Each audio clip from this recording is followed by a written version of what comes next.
Hi everyone, and welcome to this webinar that we're very excited to be presenting in collaboration with the New York Mayor of Media and Entertainment's Extended Play series. It's our third webinar of this kind, and today I'm really looking forward to a discussion which is going to all be about Bandcamp, the much loved online record store and music community for musicians, record labels and music fans.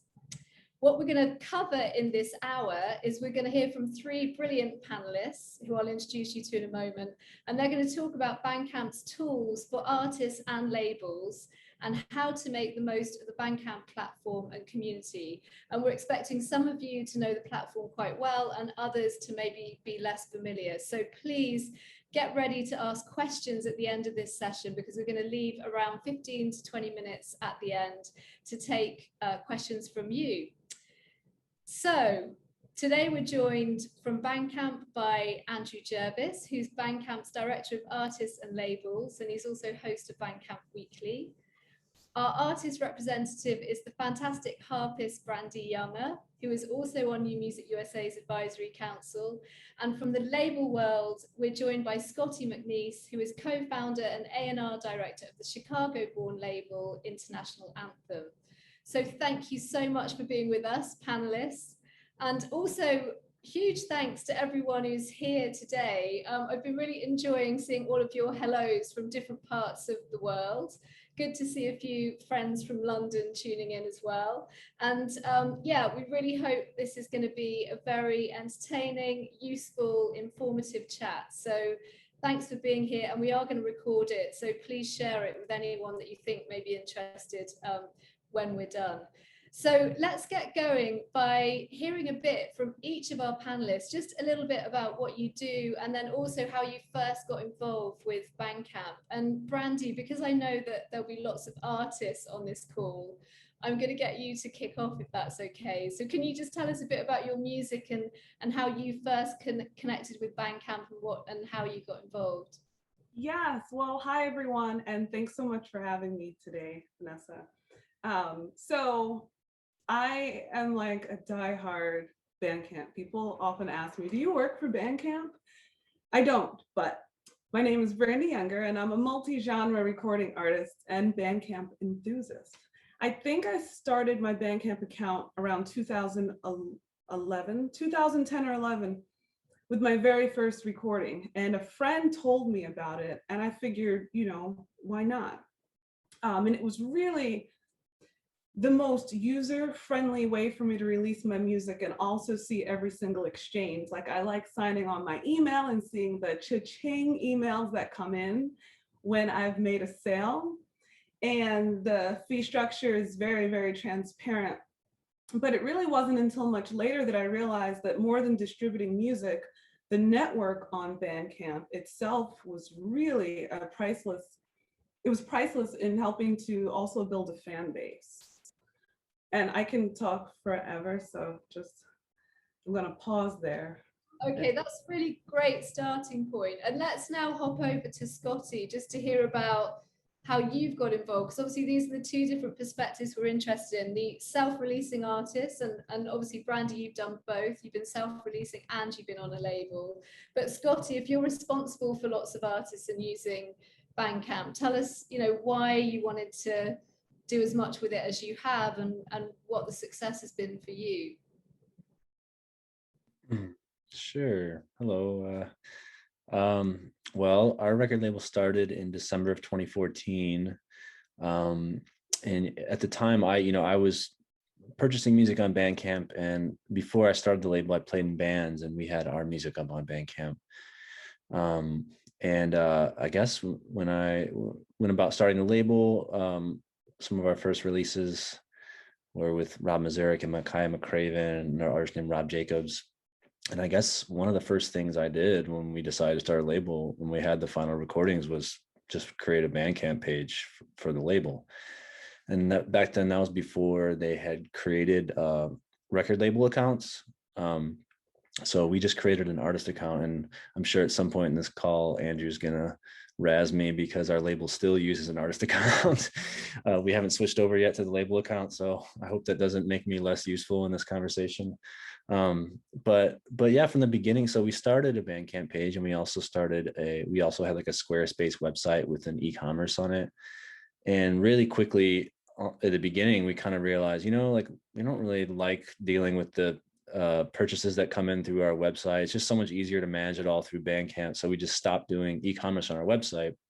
And then not long after that, honestly, we just said, you know what? We don't even really like our website. We just like our Bandcamp page. So we stopped using a website at all.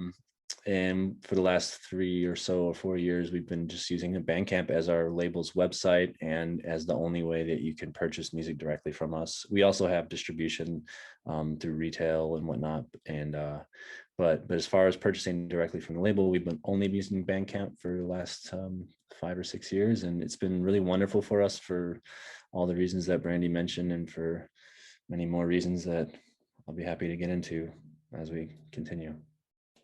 Great, thank you. And I mean, we're talking here about building community and using, the most appropriate tools to do that. And that whole point about community is what everyone we support in New Music USA is interested in. So it's really great to hear that. And I know we'll hear more about how you two kind of interconnect and overlap later. Andrew, do you want to talk us? I know you've been in various roles in the industry and you've ended up at Bandcamp. So tell us how that happened. And also, should Scotty have an artist account or a label account? That's the big question on everyone's mind. Don't start. Don't get me started. We have like an annual conversation where I'm like, Andrew, okay, remind me why we should switch to a label. But we're also real stubborn. So we haven't even changed our page since we started it in 2014. It's literally exactly the same as it was then. So anyway, go ahead, Andrew. Okay, there can be a whole separate arm wrestling conversation. Oh, whoa, someone's trying to razz you there, Scotty, from afar. Let's see. I've been at Bandcamp a little less longer than Brandi's actually been using it, so congrats, Brandee. I've been at Bandcamp for about 8.5 years. Before that, I did have my fingers in a lot of musical pies in San Francisco. I was running a record label, Ubiquity Records. We had 3 or so different labels: a Latin jazz label, a funk and soul reissue label, and Ubiquity was a pretty eclectic, sort of jazz-rooted electronic label. I edited magazine, DJ'd quite a bit, had a weekly show here in San Francisco on KUSF, pretended to be in a couple bands. So yeah, did a lot of different things. And then unfortunately for me, a lot of those things went sideways all at the same time. And I took a little bit of time off. But I was still doing my radio show in San Francisco, and I was a heavy Bandcamp user and buying a lot of stuff. And I got one of these emails that you might get from a company these days, and you probably mostly just toss them, but it was like hey, we know that you're using our latest product, and we want some feedback. And I was like, well, I really like Bandcamp. I should give them some feedback. And also, I'd really like to work there. So I wrote this whole essay back about, what I liked about Bandcamp, and why didn't they have a radio show? Why didn't they do Editorial? And within 24 hours, I got a call back from Ethan, who founded Bandcamp, and he's like, hey, I used to go to Nikki's where you DJ'd in the Lower Haight, and I listened to your radio show, and we should get lunch sometime. And so we ended up going for a lunch and having too much to drink, and at the end of it, he offered me a job. And I was like, yeah, sure. And so that was me being in the right place at the right time, or I don't know, following my passion, or whatever the cliche you want, but that's kind of how I ended up at Bandcamp. And what features and tools and kind of factors about Bandcamp most excite you for the music community? Man, well, I think it's really the community itself. The community itself drives 1/3 of the sales on the site, and that's just not something you see anywhere else. So fans actually telling other fans, this is great, you should buy it. I mean, that's why it makes me open my wallet every week and buy a bunch of stuff. It's seeing what music fans from around the world are turning up, and it's sort of my job to be on top of that stuff. But it's there are over 10,000 independent labels on Bandcamp now, and obviously way more than that, number of artists. And if you want to stay on top of all of that music, it's impossible. But if, like me, I think I follow like 5,000 fans, artists and labels at this point. I'm pummeled with new releases all the time. My music feed is like ticking over. There's always people buying things, and people releasing things, and people saying why they love a new track. And so, if I'm obsessed with music, say from Brazil, and there's some kid who works in a record store in Brazil who has a Bandcamp account, he knows all the local bands and stuff, and he's buying things and he's writing great. How am I going to know about music before he does? So I rely on that fan, or whoever the other 5,000 or so folks who are releasing music to kind of partly help me stay on top of stuff. So that the community itself, the fact that it has grown into what it is, and it powers the site, I think is probably one of the most exciting things about Bandcamp. Sure. I mean, everyone talks a lot about the ethos of the site as well, and that sense of community. So I really get that. Scotty, you've invested a lot in Bandcamp. You've ditched your own website, so you've got, quite a lot of faith in this platform, I guess. So tell us, apart from what you just heard from Andrew, what other things are really special, or what specific tools have actually really enabled you to kind of take the label to the next level? Because you've been, I've been hearing about you all over the place. You're doing incredibly well. So what is it that's happening through Bandcamp that's helping with that? I mean, man, really, not to just keep piling on the community, the word community, but that's it. I mean, that really is like, when we post a new release, it gets sent out to everyone who's been following us or purchasing music from us. And it's kind of amazing just the work. I mean, the work kind of does itself, it's like, it's just over time, a really wonderful network of people who genuinely care and who want to purchase and support the music have developed and are following our label in the way that Bandcamp works. Like, people who purchase records from us, we're able to more easily send them the next thing that we're announcing and releasing, and those people can easily follow us, and it's just easy to build repeat customers. I mean, my guess is I don't really know because I'm not like a numbers person, but I would be willing to bet that a huge percentage of the people that buy records from us on Bandcamp have bought the previous record as well. That's really been the secret of success. It's really not anything. We're not even doing anything. I mean, as I mentioned, we're not even using the label account yet. There's so many more capacities that we don't even have, that we're not even flexing yet. It's just as simple as of using the, sharing the music with the people who have been following us and building on that in an organic way. I mean, we mostly, I've seen some incredibly creative stuff that people do, other labels do with Bandcamp that we haven't even really cracked into that much. We're mostly still just releasing vinyl records, occasional limited edition vinyl records through Bandcamp, and just putting music out there and just posting it just the old fashioned way, and just building the community from the ground up. And it's amazing how well it's worked. Honestly, it's pretty simple. Thank you, Scotty. Brandi, I'm going to come to you in a moment because I'd love to hear particularly about how you've used Bandcamp Live. But before we do that, I've just seen a question in the chat which just simply says, could you please tell us how it works? So Andrew, could you just give us a really brief 101 on what it is and how it works?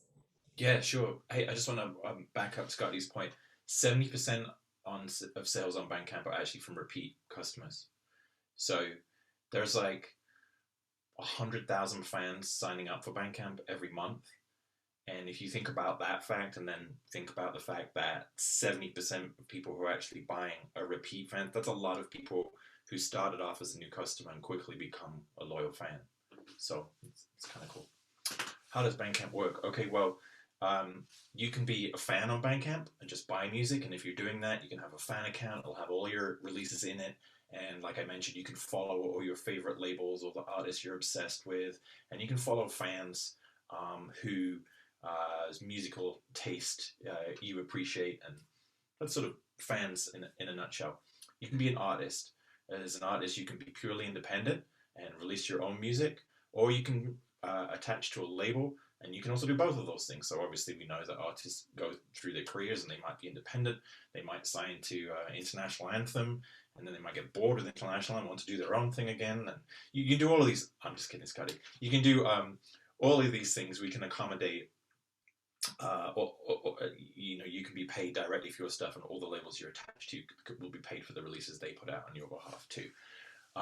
So as an artist, it's simple. You go to bandcamp.com/artists, sign up for an account. There's a whole bunch of information for you there about what an artist account can do for you. But simply put, you upload your music when you like, you charge what you want, and you're paid on a daily basis.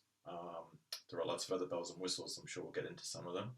If you're running a label, you go to bandcamp.com/labels. You can sign up for an account there, Scotty, and you can then either attach yourself to artists who are already on Bandcamp or create accounts for artists who are not on Bandcamp yet. And similar way that artists work, you can upload music whenever you want. If you happen to have a giant catalog, it's not on Bandcamp yet, we have lots of ways for you to get that up more easily via services like Fuga or Audio Salad, those DDEC services. So that's sort of it in a nutshell. And if you have any more questions, I'm sure we can get to those a little bit later. Yeah, we'll definitely be getting some more questions. So, but before we do that, Brandi, if you were describing how you were using it to an artist, you're back. Sorry. What would you, I mean, if you were talking to an artist who wasn't using Bandcamp, what would be your kind of rationale for why it could be useful and how you would explain it? Because I always value how artists talk about these things. This happens all the time. Actually, over the pandemic, I've spoken to one of my bosses at the school who wants to start a page for her, her group. And I've spoken to about 4 different other artists who didn't have Bandcamp pages. Andrew, I'm shooting my shot for a job. But everything you have complete control over. And what Scotty said, it's funny, you don't need a website. And for a while, I didn't have a website because I had the Bandcamp page. And I would go to people's website, like whatever.com, and it would just redirect to their Bandcamp page anyway. So you have control over your physical merch. The one thing I will say, you have to stay on top of shipping your physical merch. Thank goodness my mom actually ships it because I don't like going to the post office.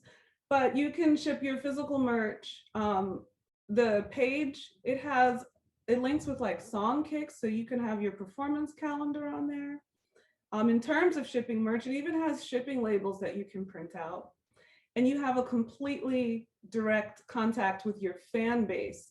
So you receive their emails when they take orders. So you can keep in touch with them, or you can use the Bandcamp app and send notices out. And I'm pretty sure that you can, like, everything you do, everything you release, I could be wrong, but I think a notification goes out every time that you release something. Similar to Scotty, I have a Bandcamp Pro account and I don't use it. I mean, I don't utilize what Bandcamp Pro offers, but because I love Bandcamp so much, I have a Pro account. So I'm sure that if I utilize the Pro account, I'd be able to do tons more as well. And Brandi, because you've had the experience of self-releasing and being with a label, I mean, I guess the answer to this question is fairly obvious, but what do you have to kind of keep in mind if you're using Bandcamp and you're just being an independent artist? I mean, I guess obviously going to the post office to ship your merch is one of those things. Is there anything else? Well, so that is how I was speaking like an independent artist going to ship it. I would say the difference between so with this last record, it's on Scotty's Bandcamp page. So we didn't have to ship a single thing. So exciting. And we don't have to deal with the, what do you call it? Numbers, math, doing all that. I don't like counting. So that is a huge, huge incentive. Sure. And just tell us a bit, as I mentioned earlier, about Bandcamp Live. So there's all these different features that have been developed over the past, 8 years, I think. So I think you've recently done a Bandcamp Live campaign. So this question should really be redirected to Scotty, because the live that we did, Scotty actually did it for us. All we did was really go to the studio and play. So Scotty, over to you. The question is, I'm sorry, what again? How you use Bandcamp Live and what that did for you and for Oh man, it was so easy, and we're doing another event this weekend actually. But man, it's really nice. It's the simplest way to monetize a live stream. It was really nice that Bandcamp came forward with this option for live streaming when they did, because it was after months of everybody and their mother going live on Twitch or whatever and having no idea how to get paid besides passing a digital tip jar. And Bandcamp showed up and they're like, hey, we'll just treat it like a ticketed event, and it's just like a normal live stream that goes to your Bandcamp page. And because it's on Bandcamp and the community there is essentially the established community is people that understand the importance of paying for music and paying artists, a fair fee for whatever. There was no batting of eyes at the fact that you had to pay admission for the stream. So it's really very simple to set up. It's the simplest live stream experience I've had, although I haven't done probably nearly as many as Brandi has. But and yeah, I mean, another nice thing about it is you can set a merch table up on it as well, which is really cool. There's like a digital merch table right there in the stream.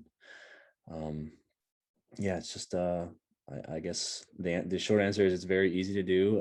Highly recommend it. And I appreciate that because it's on Bandcamp that it feels easier and less contentious to charge a fee for admission. It sounds like, Scotty, you're obviously using various different tools and features of Bandcamp all together, and then holistically it's obviously having a great impact. So Bandcamp Vinyl and Live. What about Bandcamp Daily? I know that I've seen Brandi get, album of the month or album of the day or whatever, and lots of your artists in there. How do you pitch to Bandcamp Daily so that you're breaking through the noise and getting noticed? Well, I will say we don't actually pitch. The editorial at Bandcamp. I mean, I think they run that more or less as a separate. I mean, Andrew could probably clarify this for everyone, but the way that they run Editorial, but I mean, they more or less treat it like a journalistic outlet. So it's not so much like I'm like, hey, feature the new album, and they're like, okay. It's like that doesn't ever happen. It's like they choose what they want to write about. And from my opinion, my perspective, I feel like they do a really nice democratic job of covering a broad swath of music that's available on Bandcamp. And that's really it. I mean, Bandcamp Daily is always a big boost if your album gets featured there, or the artist gets whatever happens there. It usually leads to record sales. Unlike a lot of times in press and promo and music, you feel like you're spending thousands on a publicist, and then you get a great article and the Washington Post or whatever, and then you're like, okay, so when are people gonna start buying the album? And it doesn't always directly yield album sales. Whereas with Bandcamp Daily, it's really nice if your album's featured on Bandcamp Daily, since it's all interconnected with their the purchasing aspect of the website. It's just really easy for whoever's reading the article to buy the music. So I will say it's a wonderful thing, and it's a wonderful feature of Bandcamp, but it's definitely not a tool that you have much control over. And maybe Andrew can point to the ways that an artist might be able to get their music heard by the editorial staff, but that's not something that we actively do ourselves. Thanks, Scotty. Andrew, have you got any thoughts on Bandcamp Daily? I do. I'd say that we've been lucky that Bandcamp's been profitable since 2012. So the remit to the editorial team is just write about what you like, and they've really kind of run with that. It's not write about what's popular, write about the most famous artists, write about who's streaming the most, blah blah blah. It's really literally don't leave any stones unturned. Let's write about some really interesting, fun music communities from around the world that the music's great, there's a cool story, but they might not be a household name. We'll write about household names too, but let's make sure we turn some people on some really interesting music. And since they've been doing that since day one, we've built this kind of super curious readership that are willing to see who's behind this crazy Siberian punk scene, or electronic music from Iran, or whatever the latest is on International Anthem. That's kind of the daily. There's a couple of ways that you can pitch the editorial team. One is Joe Keys, who's the editor of the Bandcamp Daily. His email address is j.edwardkeys@bandcamp.com. I'll pop it in the channel afterwards. If you're a purely independent artist, no PR, no label, I will pop a link in the channel too that you can actually upload your album URL to. And it's not open to PR. If a PR company posts to it, you will be immediately marked as one of Satan's spawn, and will never write about any of the records you pitch to Bandcamp ever again. Bear in mind that there's an editorial team, maybe 7 or so people, mostly based in Brooklyn, and that team, each of them is getting something crazy, 1,000 or so pitches a day. But they do their best. Like Joe Keys listens to literally everything that's sent to him. It might take him a week or 2 to get there, but he listens to everything that comes through. But there is a pitch doc for folks who are purely independent and don't have a team around them, a label or someone signed to a label might. Otherwise, they do have a worldwide network of freelance writers, maybe 100 or so writers who are constantly pitching Bandcamp. So if you happen to know who those writers are, you can see who they are because they write for their daily. Their names are there in the byline. Then it's great to make sure that they're aware of your music too. Thanks, Andrew. And I'm whizzing through all these questions. We have loads of questions for you all, so we're going to start kind of weaving them into what I also wanted to ask you. So, Andrew, how can people get in touch with Bandcamp apart from what you just mentioned about Bandcamp Daily? Are there any other routes?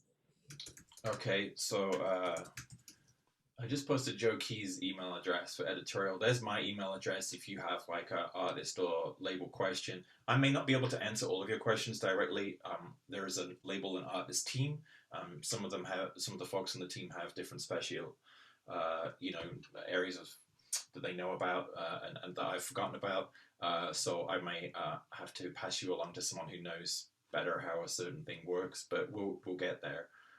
There's also this one, label support at bandcamp.com. And there is also a handy link, which I'm pretty sure I took down somewhere around here. But if you, oh yes, here it is. If you have a basic Bandcamp question, you may never have been here, but you are hopefully going to be. Hey Andrew, all your chats are going only to panelists. Oh, bogus. Well, all the panelists know. Okay. All right. So real quick to reiterate, J Edwards, the letter J, the name Edward at bandcamp.com for Editorial. My name, Andrew at bandcamp.com for them too. Well, I'm sure you can help share them. So thank you, Andrew. And also we'll write an email after this sharing the recording, and we'll make sure we share all of those links. So that's brilliant. Thank you. Thank you. There's one more I just posted. If you could make sure everybody gets get.bandcamp.help. That's a super useful one because it literally has every question you might possibly have answered. And of course, someone's going to come up with some obscure, super left of center question, and that's what I'm here for, or my team's here for. That was a question I was going to ask you: is how, when you're first starting out, how do you kind of deal with anything you get stuck with? So it's that get address that you just. Yeah, the get address. If you're starting out and you're like, well, wait, how do I add a T-shirt, or can I upload WAV files or MP? All of that stuff is there. Brilliant.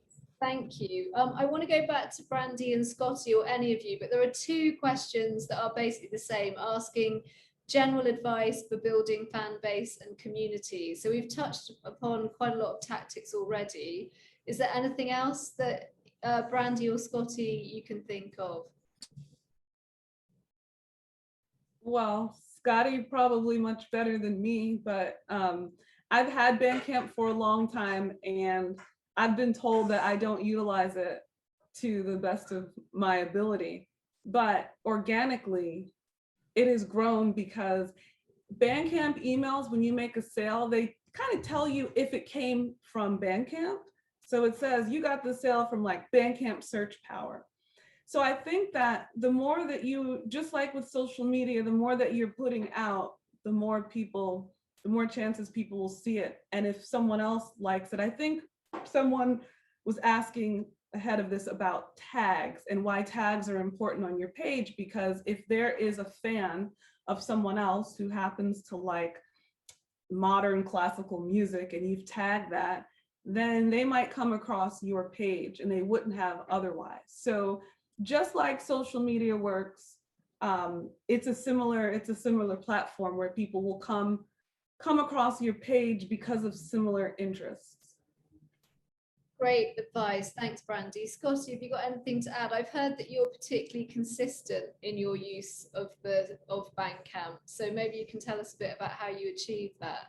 Sure. Yeah. I mean, hopefully there's not people from the other digital music services on this because what I'm about to say is we always, when we release a new album, we always point everyone to Bandcamp. We say, buy it from our Bandcamp page, preview it on our Bandcamp page. And sometimes we get flack from the other DSPs saying, hey, how come you don't do that for us too? And we do eventually do that with them as well with the albums, but we just try to prioritize driving everyone who might be interested in the music towards Bandcamp, because we feel like that's the most meaningful and it's like the highest yield way of getting people to engage with the music and potentially buy it. I mean, other things that we do, which I've really enjoyed, is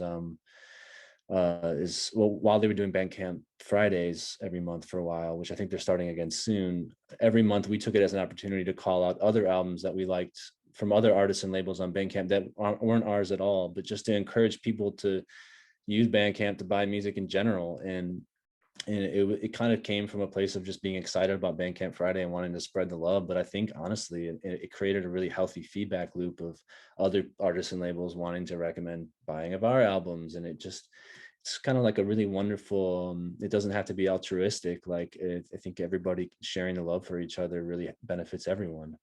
And I think Bandcamp's a wonderful venue for that. So I think really shouting out and bigging up other people's music on Bandcamp as well, and going out and purchasing it yourself, creating your own fan account as an artist or a label and buying other people's music. People see that, when you buy someone's, I mean, almost every time I buy someone's album on Bandcamp, I get a personal text message or email from them if I know them. They're like, hey, thanks.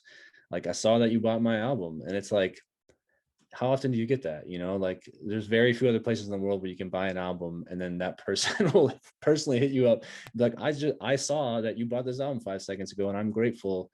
And I think those things it's all about spreading the love and I mean, for me, I've always felt like music industry does not need to be a competition. And I think that like it's an outdated way of thinking about the music industry.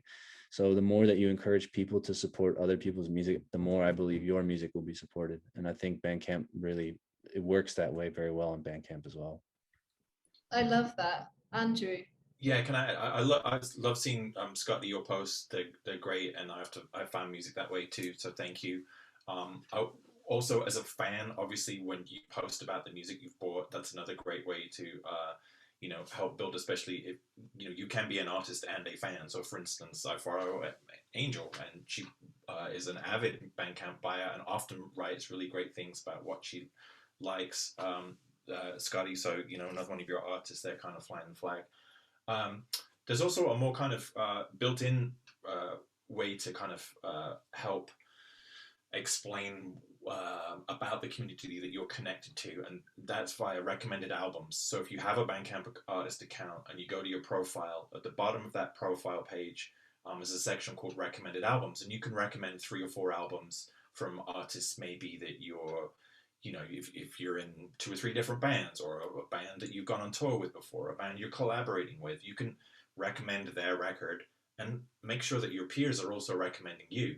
And then when a fan goes to your album page, they'll see those recommendations underneath. They'll also see them if they buy your album while they're checking out. They'll say, hey, Brandi says these 3 albums are great. And as a fan, that's pretty powerful stuff.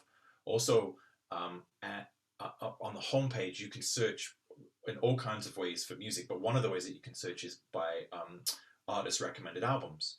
And, you know, knowing that fans turn fans onto music about 30% of the time on Bandcamp. Sorry, that's it counts for 30% of the money that comes through Bandcamp is from fans turning other fans onto music. If an artist tells you about music, or, you know, knowing who these fans are and what types of fans are, that's definitely, you know, a big endorsement and a powerful endorsement. So I definitely recommend using the recommended albums tool too. Right, I've got a question here which is linked to a thought I've had, which is, do you have any tips for how often you send your followers messages? I guess this is for Brandi and Scotty. And then at the same time, how much time do you spend every day on Bandcamp to really make it work for you? Brandi, do you want to start? Like I said, there are some things that I don't do that I should do, but it's funny that you ask about the messaging. I think that just in the same way that you use a certain courtesy with social media, you're not posting 10 posts a day, tagging 15 people each post. You want to think about that. You know, people already get a lot of emails a day. They're getting coupons for this, they're getting invitations to that. So with that in mind, I don't know if there is a set way, but I know I probably wouldn't send anything out more than once a month. Someone I do follow, one of the artists I do follow on Bandcamp, I feel like he sends something out like every week. And I'm like, all right. So it just becomes, I kind of just stopped seeing his name because it just kept coming. So I say no more than once a month. Scotty may say something different. No, I was gonna say I totally agree with that. I think, I mean, obviously you can use it as much as you want, but I have the same personal reaction to people. Some people who use messages all the time, I just start to ignore them. I think you got to be intentional and make sure that you're messaging people who are following you when you actually have important information to share with them, and not just because you feel like you need to keep talking to people. That's my personal opinion. Obviously it's subjective. And also because every time you release a new album or item on Bandcamp, it automatically sends a message, or if you announce a live stream, it automatically messages all your fans, and you want to make sure that there's a potency to that as well. So, you know, if you've sent 5 messages already that week, and then the 6th thing that comes through is you're announcing a new album, people might just ignore it because they're like, okay, I'm tired of hearing from this person. That's my take. There's no right or wrong way to do it, but I agree with Brandi. I think it's good to be potent with your messaging. Thank you. And again, we're kind of about how we treat the community and how we communicate with all of those people. Andrew, I just want to talk for a quick moment about who that community is, because there's a question in the chat about whether there's classical music or contemporary music, as well as all kinds of other genres. So can you talk us a bit about the breadth of artists? Oh yeah, I mean, if you go to the homepage on any given day and look at the bestsellers, it doesn't look like the Billboard charts. You know, there'll be like, you know, a jazz record next to an ambient record, next to a spoken word, next to a podcast, next to a class, you know, and it changes daily. So really, I have to say that, you know, there are we love niche. You know, niche is great on Bandcamp, and music that falls between the cracks, music that's difficult to kind of, you know, pigeonhole, seems to excel on the site.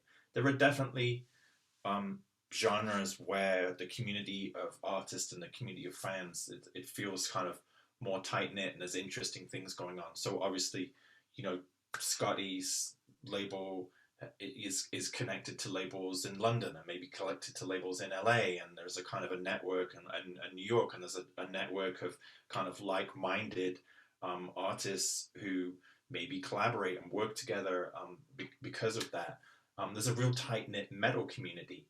I don't know if you know this story, but there was a thing called Metal Bandcamp Gift Club that happened a couple of years ago, just to iterate how insane the metal people are, in the most positive way. There was a prominent metal blogger who tweeted something out like, I had a really crap day.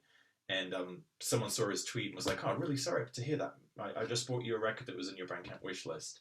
And he put Metal Bandcamp Gift Club as the hashtag. And that guy's like, oh, that's amazing, thanks. I'm gonna pass it along, and he did. And by the end of that weekend, $75,000 had been spent on music, that we could associate with that hashtag. So there's definitely crazy communities of people on the site, and different folks have their own ways of engaging. But I would encourage everyone to do it, the way that International Anthem does, which is consistently, by doing all the right things, by letting their fans know when there's new music there, and by supporting the other artists that are kind of in their sphere of influence. Since I think some of that question was about classical music specifically, I just wanted to say on a personal level, like, I really love classical music, and I actually discover a lot of classical music through Bandcamp because I don't really know where else to go to find it. And I have, and this is just a personal thing. This isn't like official or whatever. This isn't an official, but like, I just have a baseline. I'm more open-minded to classical music on Bandcamp because my assumption from an artistic level is if like, as someone who doesn't have a classical music background, and I'm sorry if I'm offending anyone, but like, a lot of times it's just kind of when it's coming at me, like from the general world, I'm kind of like, I don't know if that's for me, the way it's marketed towards me. But like when I experience it through Bandcamp, I'm just more open to it. It kind of gets mixed together with every other kind of genre of music, and it's all just music. And I think it's a really nice place. I have like an assumption, like, oh, okay, these musicians understand the importance of Bandcamp. There's got to be some hipness here. Like, I get it. Like, so then next thing I know, I'm listening to some, bizarre like new music or something that I wouldn't have otherwise heard. You know what I'm saying? Not to make myself sound like a total ape, but like, or like I'm shallow, but also like I really enjoy discovering classical music on Bandcamp personally. Yeah. So I just wanted to say that. It's again coming back to the trust within the community, isn't it? It's the trust and the kind of potential curation and tips you get from other people who were there. I've got a question in the chat that I need to ask. I'm going to ask it to all of you, and I'll be interested to see who wants to jump in and answer it. It's saying, would you recommend solely releasing music on Bandcamp and not using Spotify, Apple Music, etc.? Any answer to that? I mean, everyone has different fans in different places, and I think I've never been a huge fan of making your fans go somewhere to experience the music they might not normally want to go. So, if somebody puts up a record on a site that I need to like sign up for and join or whatever to get, it drives me nuts. It's not as fun to me for some reason as, oh, I have to go to a record store to find a rare record. Somehow that's fun, but making me sign up and give my credit card details and figure out how a system works online to get a record, it just drives me crazy. Now, I will say that there are people who employ different strategies when it comes to releasing music. On Bandcamp, albums outsell singles 5-1, and I think the industry standard is actually 15 singles for every album. So it's clear that on Bandcamp, what the fans want to do is, open their wallet and support you in the best way, the biggest way possible. There are often, people selling deluxe packages, tote bag, sticker, poster, whatever else that comes along with it. Those things sell out really quickly. It's clear that people want to, open their wallet and they want to support, and they'd rather listen to an album than a single or even a series of singles. So some people are doing things like, well, I released the album on Bandcamp, but I release my singles elsewhere. And that's fine. But like I said, for me, I'm just kind of, I would never say, hey, don't put your music up elsewhere. We're not really fans of, if you do something exclusively on Bandcamp, that's not going to buy you any favor with us. Like sometimes I'll get pitched, hey, this is just on Bandcamp, so you'll write about it, right? I'm like, I don't know, is it any good? And what's the story behind it? That's more important to us. So I wouldn't suggest necessarily cutting anything off. I just think, isn't it, using each platform? Yeah, figuring out what's best for you. Okay, great. A question for Brandi and Scotty. What would your advice be to a label, or it could be a self-releasing artist too, that started releasing during the pandemic and you haven't had the opportunity to reach audiences through real life events yet? Any thoughts on that? Just advice in general, or advice for using Bandcamp in particular? think using Bandcamp, if you are at the moment only really on Bandcamp and not out there doing live events? It might be a better question for Brandi there. I think this year has been weird for everyone because no one has been out there in the streets. But I think that as things start to open up and as things start to get more normal, whatever the new normal is, the more performances that you do, the more chance you have of the more you spread your music, the more chance you have of making more sales, which in turn directs more people to your page. So it's just this, and to answer the last question, I don't think it's a great idea to just have your music available in one space unless you have Madonna power or something, you know? And if you don't have Madonna power, then you're probably hurting yourself if it's not available anywhere else, because there are people who, you know how some people, they just have that one thing. Someone told me yesterday they only have Napster, and I didn't even know Napster was still alive. I was like, is that still a thing? And she's like, yeah, it is. So, you know, some people just will not go to another service. So with that in mind, you're just increasing your visibility if you are on more than one service. Add the live performances, add the live streams, and then that's a formula to continue to build a fan base, you know, to be consistent. I know that this year has made that hard. Yeah, absolutely. I mean, consistency is, in some ways, we've had imposed consistency, which is we haven't been able to go out, but at the same time, everything's been thrown up in the air. So I can see that it's been hard for everyone. Talking about the people who are listening in today, there's lots of people from different parts of the world, and 50% of sales on Bandcamp are cross-border. So Brandi or Scotty, do you want to talk a bit about how you've reached international fans through Bandcamp? I mean, man, the international fans are there, I guess. I mean, there's people all over. Andrew could probably attest to that. There's people all over the world using it, and I don't know. I mean, you don't really have to target them. They're just there. Does that make sense? I agree. I don't think you have to target them. You know, I hear about each one because my mom is like, that CD cost $13 and it took a month to get to Australia. So I hear about that. But I think that people across the pond, they hear and see our page just like someone in a building next to me in Harlem would come across it on Bandcamp. I think it's all the same. Brandi, I think it's your mom we need to hire. Sorry. I was going to say that's the big tip from today. Everyone get their mom to deal with the merch. I did want to add that you can target your fans if you want to. So if you are going to go when things return to normal, you know, you can use the messaging function on Bandcamp to message just fans in Chicago, or just fans in Brooklyn, or just fans in London, or just fans in Paris, or whatever. That exists. So it is possible to kind of help, you know, build a little awareness in a specific. That's good to know. I had no idea. I will be using that. Andrew, I've got another question I'm quite interested in here, which is, how has Bandcamp been able to scale up their business? This is from Valerie, while maintaining their commitment to support artists, being able to offer low fees, and for example, Bandcamp Fridays to support artists, you know, whilst other platforms may not be doing such great things and they might actually be exploiting artists. Oh, is this where I reveal we're owned by Jeff Bezos? Just kidding. Sorry, no, I mean, Bandcamp's grown very slowly and methodically. And, you know, sometimes that might be frustrating to people. You know, why don't you have this feature? Why don't you have this? And we'll get there. We have a really long list of to-dos, and I don't think our site is perfect. And we're always working on ways to make Bandcamp better.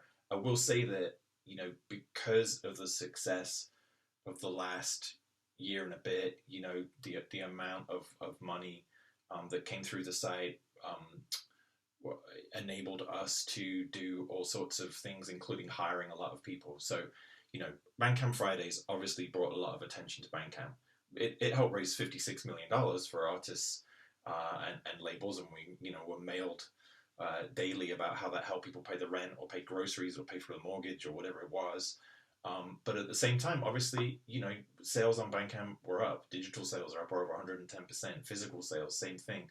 So, last year was a year where we were actually able to say, okay, great, let's hire some more devs, let's hire some more people to help build out more features and make Bandcamp, an even better place to be. And to go back to the question, really, Bandcamp doesn't do well unless artists do well.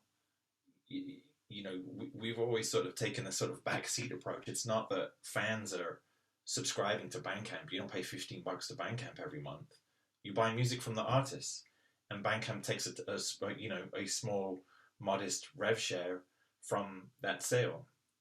So that's how it works. If we can't, if artists and labels aren't doing well, then neither are we. So obviously it's artists first, and that served us well. Can I also want to add there? I mean, I think Bandcamp's ethos is unquestionable, and all the things that Andrew said are right on. But to the question, I think from my perspective as a label, there's I see a lot of people that have a tendency of constantly comparing Bandcamp against all the other digital music platforms, and I just don't think I think it's a false comparison. They're just different. And I think, and this kind of also goes back to the other question that was asked a couple of times to Brandee and Andrew. I think, my perspective is you have to play the field. You have to work with all these different music platforms as an independent artist or label. You have to get your music out to everywhere it's available. That's my personal philosophy as well. And so, Bandcamp, if you're comparing like who has a better core philosophy, I think it's undeniable Bandcamp has a better core philosophy than some of the other digital music platforms that have different incentives and different whatevers, but they're also not the exact same thing. You don't go to them for the same things. So it's not really an either or situation, I don't think. I think I think you should do all of it and do all of it as well as you can. Thanks, that's really great advice. Andrew, I'd love to ask you this question. It's popped up a few times. Is there or will there be a playlist function on Bandcamp to spread the word on multiple artists' new releases? Maybe. You going to elaborate on that? I can't, no. I mean, I think there are lots of fun fan-facing features. That's difficult to say, but I managed it to come in the next few months. Oftentimes Bandcamp's very, like I said, artist first, and making sure that things work well for artists usually means that we're doing the best we can. But I think there's a bunch of fan-facing stuff happening. We just made it possible for the Chromecast, for instance, where you're listening. So if you want to watch a Bandcamp live on your phone and Chromecast it to your TV or whatever, you could do that. We made it possible for you to do offline listening now. So you can download your albums to whatever device you want. You don't need to just cache them. And so, yes, there are more interesting, fun features coming along those lines. What those are is a little bit of a secret. But yeah, I mean, also we do things differently, So I think, as Scotty mentioned, it doesn't make a whole lot of sense. I get asked to a lot of panels where people are like, hey, can you dish on the big guys? And I'd rather, people took Bandcamp for what it is rather than through the lens of, why aren't we Apple or why aren't we Spotify? Let's be honest. So if we are to do playlists, I think that we would do them in our own way. And it won't necessarily be playlists as you see them elsewhere. Great. So it sounds like there are exciting new features to watch out for. That's my interpretation.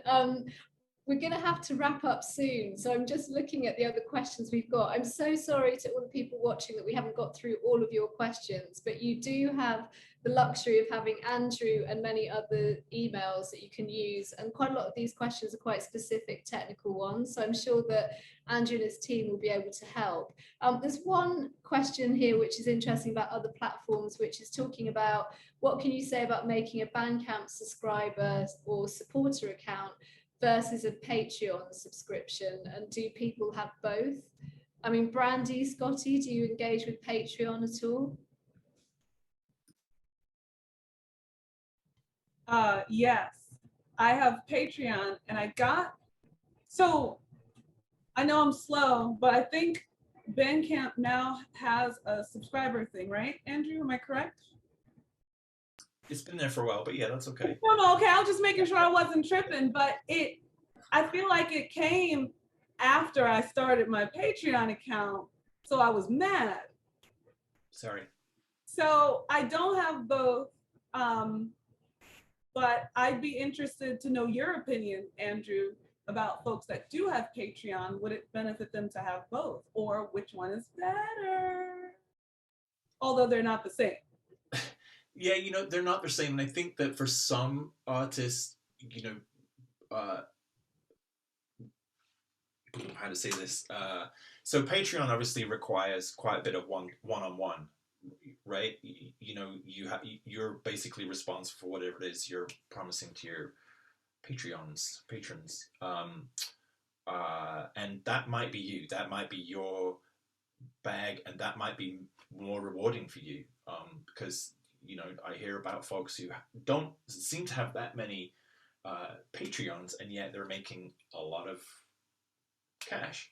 So, you know, I think it depends on what it is that you're offering and how often you're offering it, and can you, you know, do you have Brandy's mom to mail out your stuff to all those folks, or not? You know, a lot of the stuff on Bandcamp is automated. You don't need to have a subscription on Bandcamp, but you can have one if you want, and you can offer people, you know, different layers. So you could do both if you want. It really depends on what kind of artist you are, how, you know, how good at you at doing things beyond making music. I can't even do that. But there are certain people who are just like, I just make music. I'm not good at marketing. I certainly hate going to the post office and do. So, you know, to some people, some of this stuff is too much extra. But for other people, it's another great way to stay in touch with your fans. Thanks, Andrew. We're going to have to wrap up because it is 5:01, but in the true spirit of Bandcamp, I want to make sure that Brandi has the last word, because if artists aren't doing well, then Bandcamp won't do well, as Andrew said.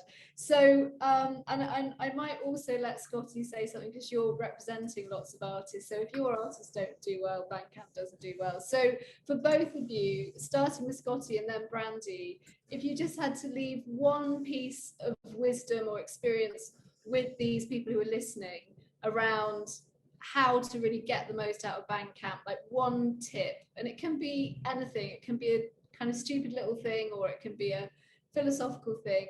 What would that one piece of wisdom that you leave behind be? I would say support other people's music on Bandcamp, not just your own. Great, that's a really nice and very strategic also approach, I think. Thank you. Brandi? I would say to be consistent in maintaining personal contact with your fan base. So the personal contact with your fan base, and then ensuring that you're supporting other people's music too.